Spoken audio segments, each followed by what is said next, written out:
The inception of Rayclast is a bit of a mystery. However, we do know it was a world of ooze and magma at the very beginning. Against any reasonable logic, Kalandra found a lake.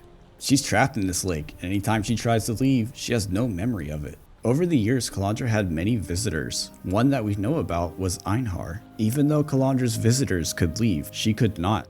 She was trapped. Around this time, Titans and humans both lived inside of volcanoes. At some point, volcanoes started erupting, shooting ash into the sky and covering the sun. This is important because it paved the way for darkness, and most scholars refer to the darkness in our modern time as the Abyss. The Order of the Djinn was formed to fight back against the Lightless, which they eventually won. As civilization was going back and rebuilding, a mother gave birth to two boys.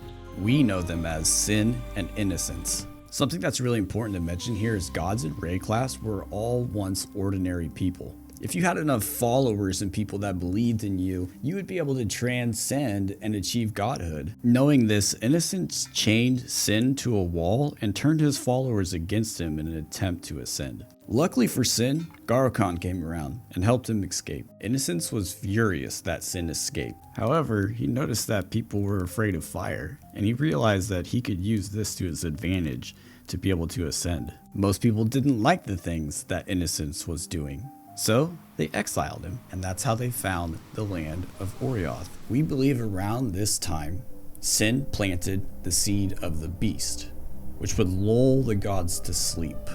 Atziri was a beautiful queen that ruled over the Voll. At some point, her society found virtue gems. Atziri could see the power in these gems and wanted to utilize them for eternal life. This task she gave to Doryani.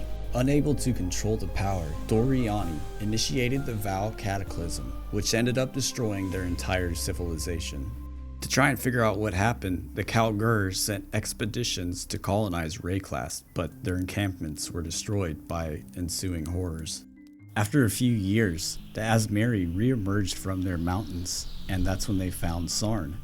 The new emperor was impotent due to inbreeding up in the mountains, but he knew, after his time, society would need a new ruler. So, he created the Lord's Labyrinth, and we know of him as Emperor Izaro. Chitus Perandus made it through the trial after backstabbing his trial mates. And not only that, Chitus's uncle basically paid for a copy of the Labyrinth layout. As you can expect, Chitus's rule was terrible. There was homeless people, slavery, persecution, and much more. Chitus was also advised by Malachai. He's somebody who wanted to follow in the footsteps of Doryani. And that's when the Piety Rebellion was formed, an uprising led by High Templar Voll, the poet Victario, the King Combe of the Karui, Sakima Deshret of the Mariketh, and Thang Rigwald of the Ezomites, all ethnicities enslaved and persecuted by the Eternals. Voll only let Malachai live because Malachai said he would help them destroy thaumaturgy forever by building the Rapture Device. His plan was to sacrifice Lady Dialla for complete control of the beast. She refused to go along with his plan, which means without a sacrifice, he wouldn't be able to fully control the beast. Knowing he wouldn't have full control of the beast, he still made a small opening and slipped inside. After wandering for a bit and finally finding the center of the beast, even though he knew that he couldn't do it, he tried to control the beast. And what ended up happening was he started the next cataclysm. Everyone watched as the Eternal Empire collapsed in front of them. You see, not all was lost. Deshret knew what was happening, and she acted quickly. She started a spell to seal the mines. All she could do was watch as the spell took her life force. And when Deshret took her final breath, it sealed off the mine shaft and trapped Malachai in there. At some point, Dominus and Piety left Orioth and went to Rayclast. They too wanted to study thaumaturgy. They also helped Innocence build his evil empire. This is basically the start of PoE, and it depends on which class you are. So let's dive into each one. The witch was exiled because she killed the children of a mob that burned her home. The duelist murdered a noble on the spot after being insulted by him. The Templar was ousted because he questioned Templar beliefs and the leadership. The Ranger was exiled because she poached and hunted on the land of wealthy people. The Shadow was exiled to clean up a loose end after a job. After 3 years of enslavement, I guess our Marauder had enough, and he rebelled. The Scion murdered her suitor in a family-arranged marriage that she was forced into. Eventually, we catch up to Dominus and Piety, and guess what? We slay them. After that, we eventually track down a reanimated Voll and use his banner to unseal the Highgate mines. That eventually leads us to finding Malachai, who we end up killing, and then after that, we also kill the beast. And of course, right after that, we zip on out of the mines looking for our next target. That next target is Innocence, and spoiler alert, we kill him too.